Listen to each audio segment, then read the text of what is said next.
forecast first from KARK-4, your weather authority. As we speak, a pretty strong cold front is making its way across Arkansas. You don't have to tell the folks in the northern part of the state that. They're already down into the upper 30s to low 40s. Temperatures will continue to fall statewide overnight tonight, with most locations in northern and eastern Arkansas at or below freezing, and not much warmer across the southwest, with lows by morning down into the mid to upper 30s. Your forecast first for Little Rock, we're looking for skies to become partly cloudy overnight tonight, 44 degrees at 7 o'clock. We're going to start your Wednesday at 30. KARK-4 News at 5 starts now. Now, from the station that brings you local news that matters, at home of Super Bowl 49. This is KARK-4 News at 5 in high definition. Good evening and thanks for joining us. I'm Ashley Katz. Good evening, I'm Bob Clausen. New information tonight in the murder of a Little Rock man well known in the capital city's music scene. It is a story we'll continue to follow for you. The death of T.C. Edwards leaving many to scratch their heads as to what could have led up to his murder. KARK-4's Josh Berry joining us live tonight with the latest in the police investigation that, Josh, so far has provided very little information to the community.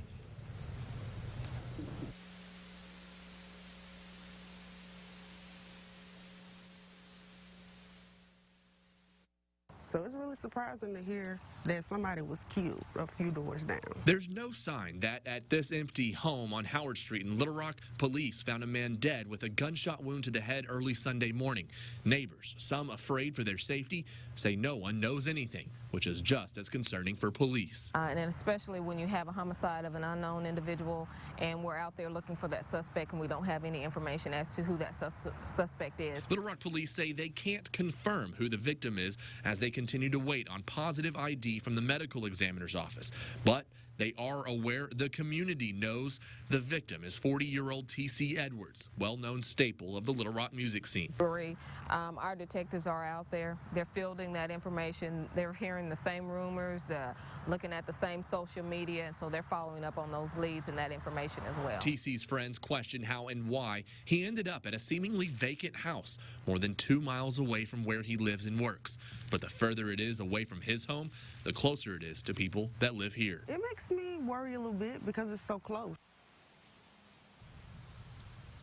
And that was Josh Berry reporting. We'll have more on this story coming up tonight on KARK-4 News at 6 o'clock. Well, every 2 minutes, a child becomes homeless, and there are 1.2 million homeless children, some of them right here in our own backyards. That's right. Because Community Matters, KARK-4's Juju Wilson takes a look at what's being done in school districts and how they're using the Giving Tree to help out in their community. Around this time of year, there are a lot of giving trees, but this one has a different meaning. The angels that hang from this tree are homeless. This year, our percentage of homeless children, our percentage is actually up in relation to the student population. During the year, the district works with more than 400 students and their families. We actually help kids buy uniforms and shoes. We'll provide coats during the winter. We'll provide food if necessary. The essentials. But during Christmas, as you can imagine, these requests are a little more for the kid in them. Michelle Oliver, the district's homeless liaison, says students are asking for everything from clothes to arts and crafts, iPads, and video games. All things parents who are homeless just can't afford. I have a family today. They're being evicted on Friday, so they're going to need transportation come Monday because she has a 9th grader that needs to take tests next week. The stories are endless. They're living out of their cars. They're living in hotels. They're living on the streets, under the bridge. But Dr. Guest says being homeless doesn't always come wrapped so clear. It might mean that they're doubling up in a home with other people.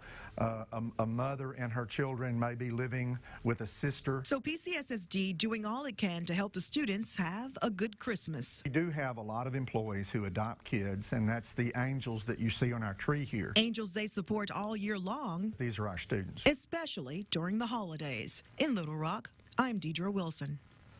And if you would like to adopt a student for Christmas in the PCSSD school district, just contact Felicia Oliver.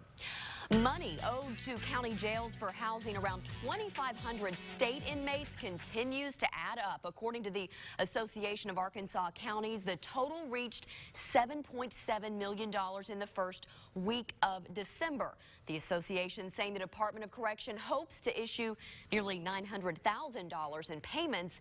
That's this month. Still, counties anticipate the debt to climb to about $9 million after the first of the year.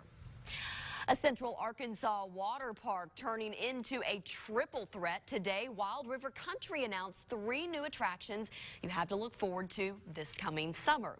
And that coincides with the park's 30th anniversary. This new attractions that we're talking about, they're new slides. One of them, the Aqua Loop slide, also the Speed slide and the Free Fall slide. It cost about $1.2 million to build the new rides, but the park says it's money well spent. And one of the things we first promised that we were going to add new attractions to this park. We were going to get the park back where it needed to go. Those new attractions should be ready for visitors by May of next year. It is an award for the best and brightest assistant college football coaches. Of course, we're talking about the Broyles Award. Today in Little Rock, the 19th recipient of the awards was given to Tom Herman of Ohio State University. He bet up 4 other award nominees. The Broyles Awards are honors, as mentioned, the top assistant college football coach in America, and was established in 1996 to honor legendary Arkansas head football coach Frank Broyles. Coach Broyles had a track record of producing some of the most successful assistant coaches in college football history. Coming up, a new study revealing 1 in 5 Arkansans relies on a food pantry to feed their family. Coming up, more on the largest food bank in Arkansas and how they're meeting the need and what you can do to help.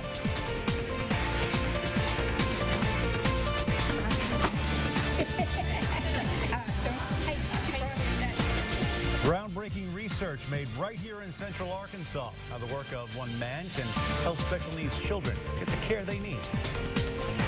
And temperatures are tumbling across many parts of Arkansas as a cold front makes its way across the state. In Little Rock, right before that front moved through, we made it up to 58 this afternoon, above our average high of 54. But that cold air will be sticking around for a couple of days. We'll let you know how long it'll be here and when that warm-up is expected in just a couple minutes. From the station that brings you local news that matters, this is KARK 4 News at 5 in high definition. With Bob Clausen, Ashley Katz, and Chief Meteorologist Keith Monahan.